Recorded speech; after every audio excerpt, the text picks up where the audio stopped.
ተመልካቾቼ እንደምን ዋላችሁ? ዛሬ የማሳያችሁ የአትክልት ሾርባ አሰራርን ነው።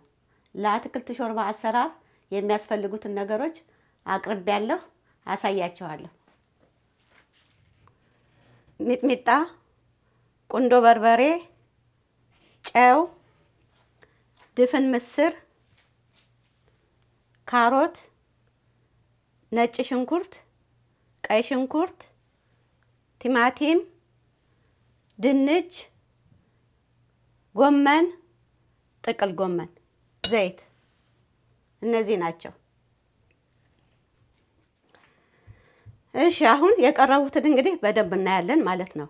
የአትክልት ሾርባ ልንልበት የቻልነው ምክንያት ይሄንን ሾርባ ለመስራት ያቀረብኳቸው ነገሮች ሁሉ አትክልቶች ስለሆኑ ነው፣ ከድፍን ምስሩ ውጪ ማለት ነው። ስለዚህ እነሱን ለሾርባነት በምናዘጋጅበት ጊዜ ለመመገብ እንዲመች አከታተፍ ማስተካከል አለብን። አንደኛ ቀጠን አድርገን እንደ ፍላጎት በማንኪያ ነው የምንመገበው። ሁለተኛ ደግሞ ወፈርም አድርገን እንደ ፍላጎት ነው የምንመገበው። ለዚህ እንዲመች እያንዳንዱ አድቅቀን መክተፍ አለብን። ለምሳሌ ድንቹ ትልልቅ ሆኖ ሌሎቹ ድቅቅ ቢሉ ድንቹን አንድ ላይ ለማዝ ያስቸግረናል እና አከታተፉን ልክ በዚህ መልኩ ይከተፍና ይዘጋጃል። ከዛ በኋላ ደግሞ ሌላውን በምንሰራበት ጊዜ ድፍን ምስር ለአሁኑ አቅርቤያለሁ። ድፍን ምስር ከሌለ እሸት አተር፣ እሸት በቆሎ፣ የተለያዩ ቦሎቄዎች አሉ። እነሱን አርሶ አቅርቦ መስራት ይቻላል። በሌላ መንገድ ከዚህ ውስጥ ደግሞ የማትወዱት ካለ መተው ይቻላል። ለምሳሌ ነጭ ሽንኩርት ብዙ ሰው ስለማይወድ ነው ይህንን የጠቀስኩት ማለት ነው። እና ይህንን አቅርቤያለሁ። አሁን ወደ ምድጃው እንሄድና ሾርባችንን መስራት እንጀምራለን ማለት ነው። አሁን ምድጃ ላይ የምንሰራውን ስራ እንጀምራለን ማለት ነው። ምንድነው የሚያስፈልገው? ያው እንደተለመደው መስሪያ ዕቃና ሙቅ ውሃ ያስፈልጋል። ቶሎ እንዲፋጠን ነው የሚጠቅመው ሙቅ ውሃው። እና ስራችንን ስንጀምር ሽንኩርት ወይም ዘይት ማስቀደም ማስከተል እንችላለን፣ ችግር የለውም። አሁን ዘይት እጨምራለሁ።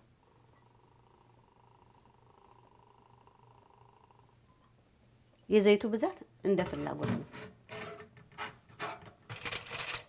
ከዛ በኋላ ሽንኩርት ትንሽ ነው የምጨምረው።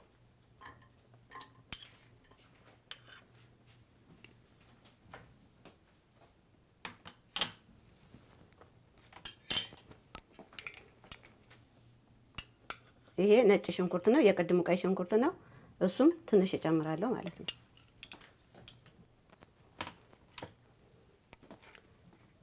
ቲማቲም ትንሽ፣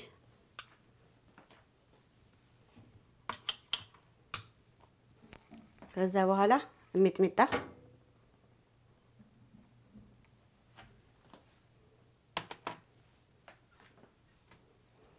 ጨው በኋላም ቢጨመር ምንም ችግር የለውም። ጨው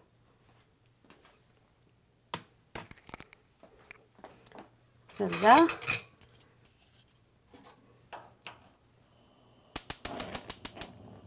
እሳቱን መካከለኛ ላይ አደርግና ትንሽ አቁላለዋለሁ ማለት ነው።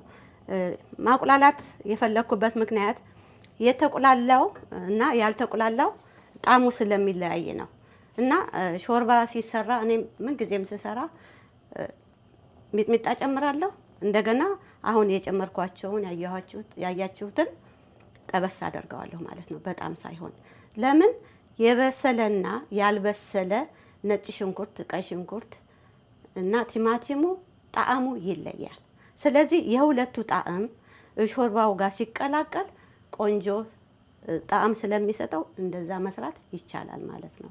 ስለዚህ አሁን አቁላላለሁ፣ እንገናኛለን።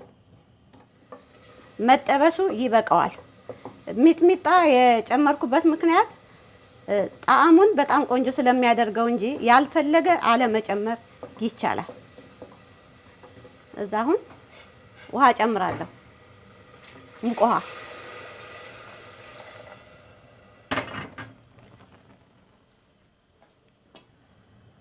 ምስሩ ከሌላው የበለጠ ቶሎ ስለማይበስል ከሌላው እኩል እንዲበስል አሁን እጨምረዋለሁ።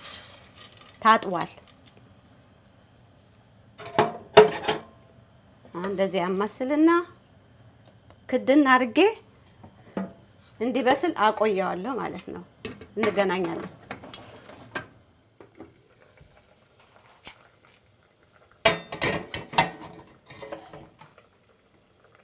እሺ አይቼዋለሁኝ። ምስሩ ይበቃዋል። ቀደም ሲል ስነግራችሁ አበሳሰሉን በማየት ቅደም ተከተል ያስፈልገዋል ብያችሁ ነበረ እና አሁን ለዚህ ለአትክልት ሾርባ ያዘጋጀኋቸው በሙሉ ከምስሩ በስተቀረ በቀላሉ መብሰል የሚችሉ ናቸው። ካሮቱ ነበረ ከሌላው ትንሽ ጠንከር ይላል ብዬ ያሰብኩት። ለጋ ስለሆነ ሁሉንም እኩል እንጨምራለን። ምናልባት ካሮቱ ውስጥ ያለው እንጨት ጠንካራ ከሆነ እንጨቱን ማውጣት አለባችሁ ማለት ነው። ስለዚህ አሁን ሁሉንም እጨምራለሁ። ካሮት፣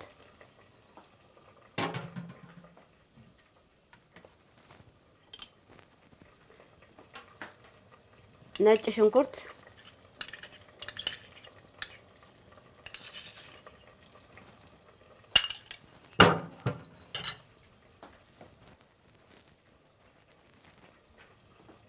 ቀይ ሽንኩርት፣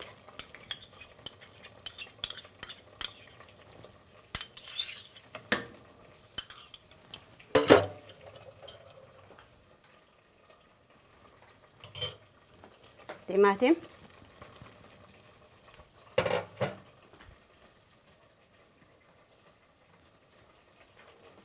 ሚጥሚጣ ትንሽ ያንሰዋል። መብዛት የለበትም፣ ማቃጠል መቻል የለበትም። ይሄ ግን በርከት ስለሚል ትንሽ እጨምራለሁ። ጨው በኋላ ይስተካከላል። ቀምሼ ቁንዶ በርበሬ፣ ጥቁሩ ነጩ ቢሆን ይመረጣል።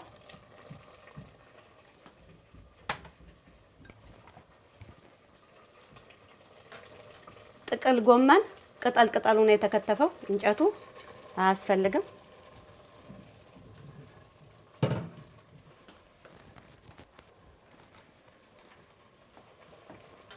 ጎመን ቅጠል ቅጠሉ ነው የተከተፈው፣ እንጨቱ አልጨመርም እኔ ስሰራ ማለት ነው። ባይጨመር ይመረጣል። ድንች ምክንያቱም ውሃ ላይ ነው የቆየው እንዳይጠቁር ማለት ነው። ከዛ በኋላ ምንም ችግር የለውም ውሃ መጨመር ነው።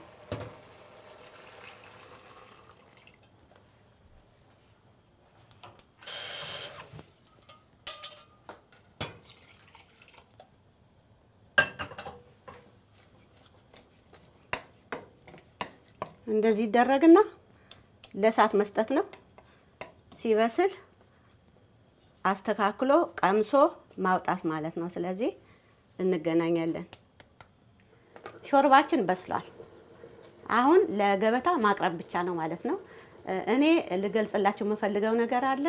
ቅድም ጥቁር ቁንዶ በርበሬ ስጨምር ይሄ ጥቁር ቁንዶ በርበሬ ነው፣ ነጭ ቢሆን ይመረጣል ያልኩበት ምክንያት ለመልክ ነው እንጂ ከጥቁሩና ነጩ እኔ እስከማውቀው ድረስ ልዩነት የለውም። ሚጥሚጣ በሚጨመርበት ጊዜ ላፍ ባያስታውቅ ይመረጣል ማለት ነው።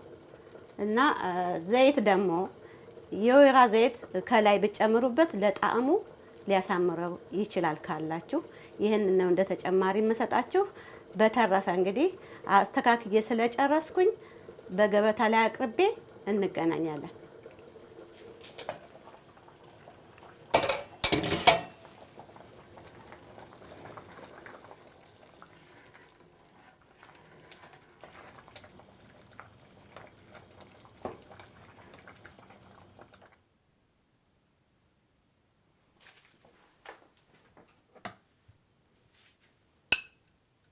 ቆንጆ ሾርባ ሆኗል። ውፍረትና ቅጥነቱ እንደ ተመጋቢው ፍላጎት ነው። ይሄኛውን ሳይወፍርም ሳይቀጥንም ነው የሰራሁት።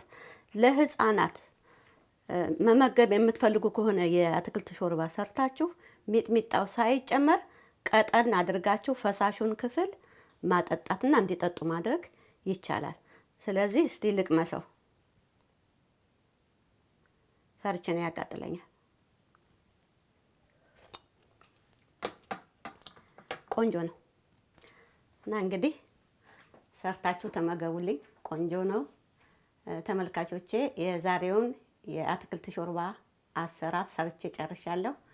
በሌላ ስራ እስከምንገናኝ ድረስ ደህና ሁኑልኝ። ደህና ቆዩኝ።